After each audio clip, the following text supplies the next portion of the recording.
우리는 모두 마음 한구석에 아주 위험한 욕망을 품고 살아갑니다. 남들과 똑같이 살고 싶지 않다는 욕망, 평범함이라는 안전한 울타리를 넘어 저 높은 곳, 소위 말하는 상위 1%의 삶을 살고 싶다는 갈망 말이죠. 그런데 참 이상하지 않습니까? 서점에 가면 성공에 관한 책이 수천 권이나 쌓여 있고 유튜브에는 동기부여 영상이 넘쳐나는데 왜 정작 우리 삶은 어제와 똑같이 흘러가는 걸까요? 어쩌면 우리는 정답을 몰라서가 아니라 정답이 너무 고통스럽기 때문에 본능적으로 외면하고 있었던 건 아닐까요? 오늘 우리가 함께 이야기할 이 10가지 원칙은 단순히 돈을 많이 버는 기술이나 성공하는 처세술 따위가 아닙니다. 이것은 차라리 생존 본능을 거스르는 투쟁에 가깝습니다. 여러분, 파레토 법칙이라는 말 들어보셨죠? 전체 결과의 80%가 20%의 원인에서 나온다는 이론입니다. 하지만 우리가 지금부터 다룰 이야기는 그 20%조차 넘어선 아주 극단적이고 날카로운 1%의 영역입니다. 이곳은 공기가 다릅니다. 산소가 희박하고 춥고 외롭습니다. 그래서 대부분의 사람들은 이 1%가 되는 방법을 듣고도 그저 미친 짓이라며 고개를 돌려버립니다. 찬물로 샤워를 해라. 플랜 B를 지워버려라. 아무도 믿지 마라. 얼핏 보면 너무 가혹하거나 혹은 너무 사소해 보이는 이 말들 속에 사실은 인간의 심리를 꿰뚫는 무서운 통찰이 숨겨져 있다면 어떨까요? 니체가 말한 위버맨쉬, 즉 자신을 끊임없이 극복해내는 초인의 자세가 이 단순해 보이는 행동 강령 속에 녹아 있다면 여러분은 그래도 이 이야기를 흘려들으시겠습니까? 오늘 저는 여러분에게 듣기 좋은 위로를 건네러 온 것이 아닙니다.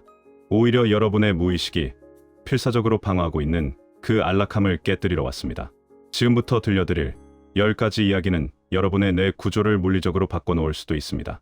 심리학에서는 이를 신경가소성이라고 부르죠. 행동을 바꾸면 뇌가 변하고 뇌가 변하면 인생의 궤적이 달라집니다. 만약 이 영상을 끝까지 보신다면 그리고 단 하나라도 실행에 옮길 용기를 내신다면 장담하건대 내일 아침 거울 속에 비친 여러분의 눈빛은 오늘과는 완전히 달라져 있을 겁니다. 평범함이라는 중력을 끊어내고 비상할 준비가 되셨습니까? 그렇다면 이제 그 불편하고도 위대한 진실의 문을 열어보겠습니다. 첫째, 아무도 믿지 마십시오. 너무 냉소적인 말처럼 들리시나요? 인간관계를 다 끊고 외딴 섬에 들어가 살라는 뜻이 아닙니다. 이 말의 철학적 본질은 관계의 단절이 아니라 주체성의 회복에 있습니다.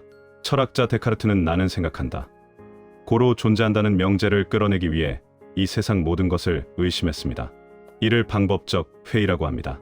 여러분의 인생을 지배하는 규칙, 부모님의 조언, 사회가 정해준 성공의 기준, 심지어 가장 친한 친구의 달콤한 위로까지 그 모든 것을 일단 괄호치고 의심해보라는 겁니다. 심리학적으로 볼 때 남을 지나치게 믿는다는 건 나의 결정권을 타인에게 위탁하고 싶다는 의존성의 발로일 수 있습니다.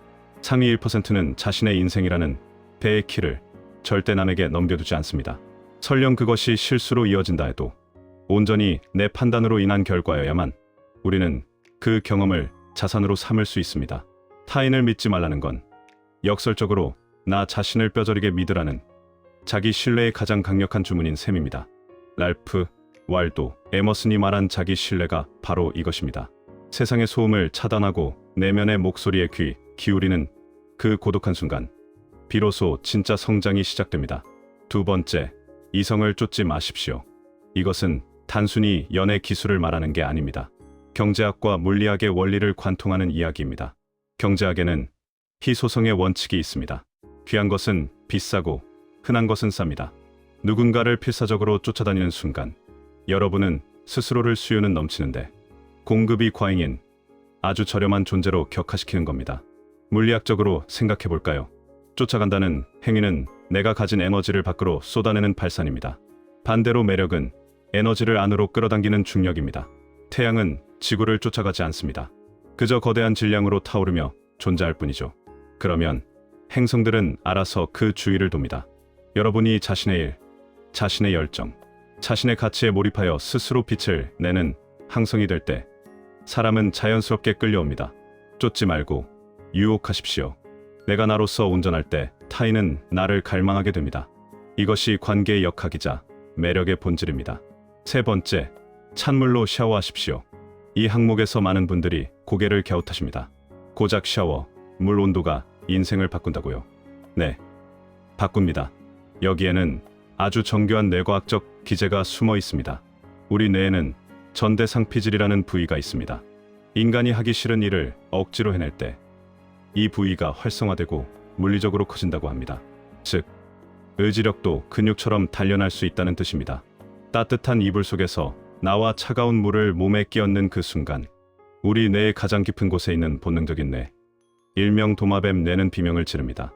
위험해, 피해, 도망쳐. 하지만 찬물을 트는 그 행위는 나의 이성이 나의 본능을 제압하는 첫 번째 승리의 의식입니다. 스토아 철학자들은 이를 자발적 불편함이라고 불렀습니다. 편안함에 중독된 뇌를 깨우고 도파민 체계를 재부팅하는 겁니다. 아침에 눈 뜨자마자 본능을 이겨본 사람은 그날 하루 어떤 난관이 닥쳐도 나는 본능을 통제할 수 있다는 무의식적 자신감을 갖게 됩니다.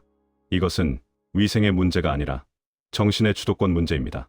네 번째, 주 5회에서 6회 미친 듯이 운동하십시오. 많은 분들이 운동을 단순히 살을 빼거나 옷태를 좋게 만드는 미용의 수단으로 생각합니다. 하지만 상위 1%에게 운동은 뇌를 위한 제사이자 성공을 담는 그릇을 빚는 행위입니다. 고대 그리스인들은 칼로카가티아를 숭상했습니다. 아름다운 육체에 건전한 정신이 깃든다는 뜻이죠. 뇌과학적으로 접근해 볼까요? 우리가 숨이 턱 끝까지 차오르는 고강도 운동을 할 때 뇌에서는 BDNF 뇌율의 신경영양인자라는 물질이 뿜어져 나옵니다. 이것은 일종의 뇌 비료입니다. 신경세포를 새로 만들고 기존 세포를 보호하며 학습 능력을 극대화하죠. 즉, 몸을 움직이지 않는 사람은 스스로의 지능을 감옥에 가두고 있는 셈입니다.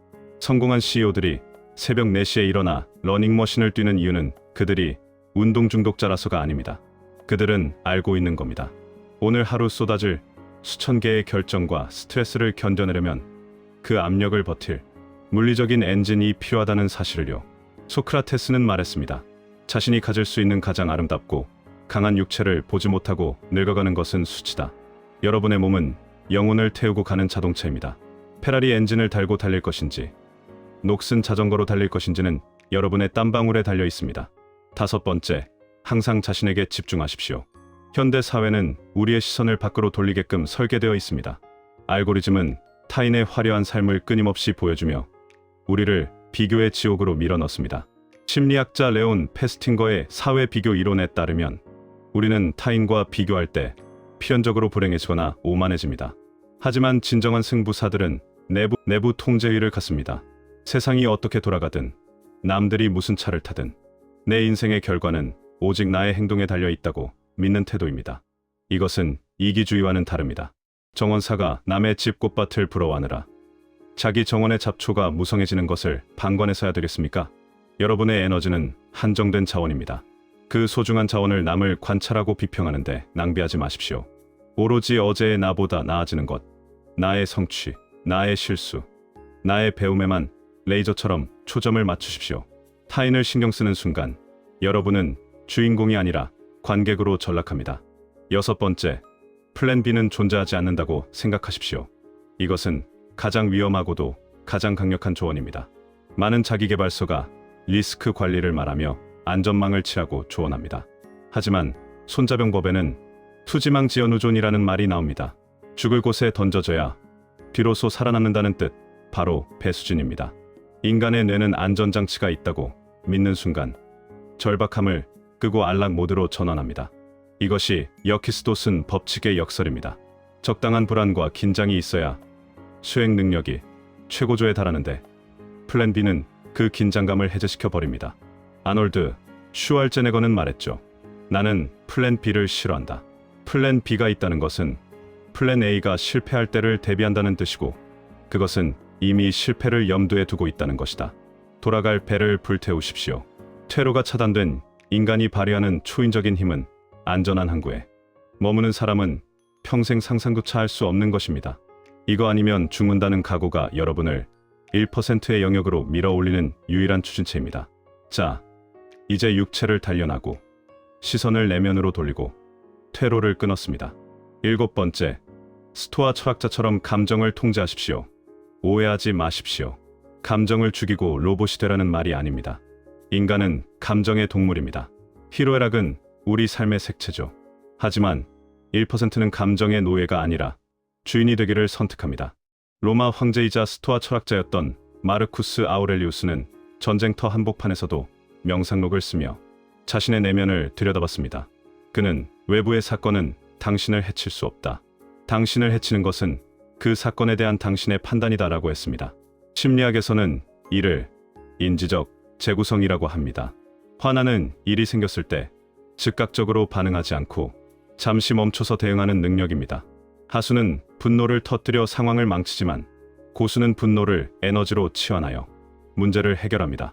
감정이 폭풍을 하면 여러분은 그 폭풍우 속에 휩쓸려가는 나무숲이 아니라 그 파도를 타고 넘는 노련한 선장이 되어야 합니다. 고요함이 곧 가장 강력한 외침입니다. 8번째, 절대 앉은 채로 사람과 악수하지 마십시오.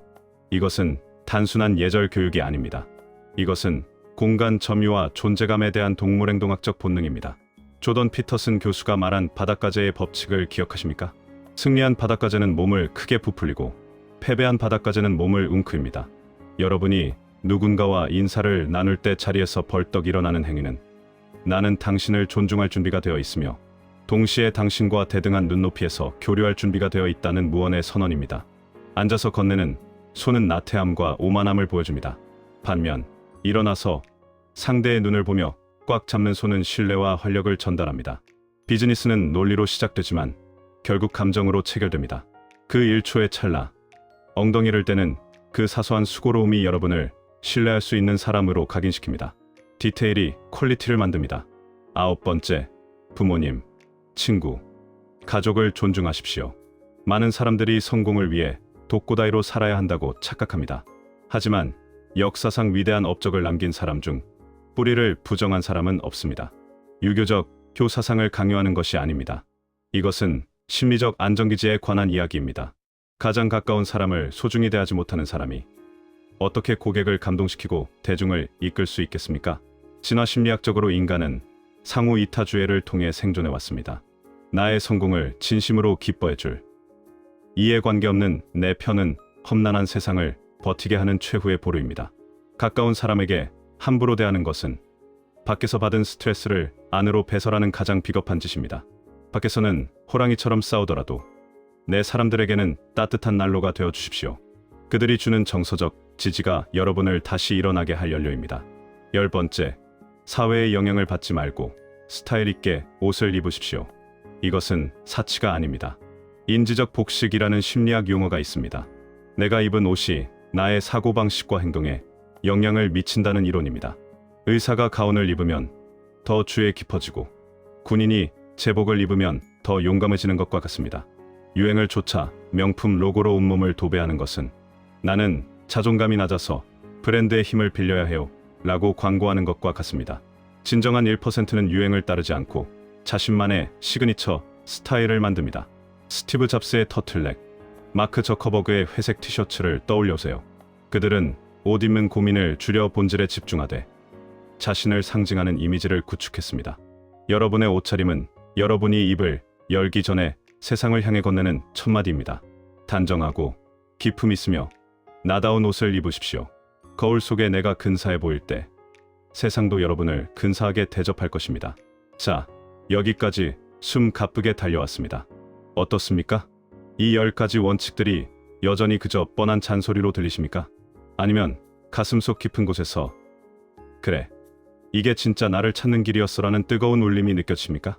많은 분들이 이 영상을 보고 좋은 말이네 하고 끄덕인 뒤 다시 어제와 똑같은 스마트폰을 보며 잠들 것입니다. 그것이 99%의 삶입니다. 편안하고 안전하고 변화 없는 삶이죠. 우리는 그들을 비난할 수 없습니다. 그것 또한 하나의 선택이니까요. 하지만 만약 여러분이 이 영상이 끝나는 지금 이 순간 가슴이 뛴다면, 내일 아침 차가운 물줄기 아래서 비명을 지르며 하루를 시작할 용기가 생겼다면, 남들의 시선 따위는 집어치우고 나만의 길을 가겠다는 오기가 생겼다면 여러분은 이미 1%의 문턱을 넘어선 것입니다. 모든 것을 한꺼번에 바꿀 필요는 없습니다. 오늘 딱 하나만 선택하십시오. 오늘 만나는 사람에게 일어나서 악수를 청하든지, 지금 당장 푸시업을 쉰게 하든지, 부모님께 감사하다는 전화를 걸든지, 그 작은 행동 하나가 여러분의 뇌 신경회로를 다시 깔기 시작할 것입니다. 세상은 꿈꾸는 자의 것이 아니라 꿈을 실천하는 자의 것입니다. 자, 이제 여러분의 차례입니다. 1년 뒤, 여러분은 여전히 이 자리에 머물러 있겠습니까? 아니면 저 높은 곳에서 세상을 내려다보고 있겠습니까? 여러분의 각오를 댓글로 남겨주십시오. 나는 오늘부터 1%의 삶을 살겠다라고 선언하십시오. 그 선언이 여러분의 운명을 바꾸는 첫 번째 도미노가 될 것입니다. 지금까지 여러분의 잠재력을 믿는 명언의 숲이었습니다. 감사합니다.